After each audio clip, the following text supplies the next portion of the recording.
आपको अहम खबर यहां पर देंगे। इस्लामाबाद हाई कोर्ट में न्यूयॉर्क प्रॉपर्टी केस में आसिफ जरदारी की जमानत की दरख्वास्त। आसिफ अली जरदारी की दरख्वास्त से जमानत कबल गिरफ्तारी में 7 अक्टूबर तक तौसी कर दी गई।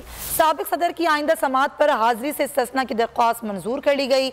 अब मजीद समाअत 7 अक्टूबर को होगी। आपको आगाह करें, इस्लामाबाद हाई कोर्ट में आसिफ अली जरदारी की न्यूयॉर्क प्रॉपर्टी केस में जमानत की दरख्वास्त दी गई और आसिफ अली जरदारी की दरख्वास्त से जमानत कबल गिरफ्तारी में अब 7 अक्टूबर की तौसी कर दी गई है।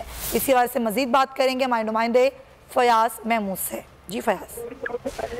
जी, साबिक सदर आसिफ अली जरदारी के खिलाफ ये न्यूयॉर्क प्रॉपर्टी का केस है जिसमें उनकी दरखास्त जमानत से आज समाअत हुई है। तो एक बार वो फिर पेश नहीं हुए। उन्होंने हाजिरी से इस्तिस्ना की दरखास्त दायर की थी। मेडिकल रिपोर्ट की बुनियाद पर उनकी जो हाजिरी से इस्तिस्ना की दरखास्त को मंजूर कर लिया गया है और उनकी अबूरी जमानत में इस्लामाबाद हाई कोर्ट की इजाजत से तौसीह कर दी गई है। जी ठीक है फयाज महमूद, बहुत शुक्रिया आगाह करने के लिए।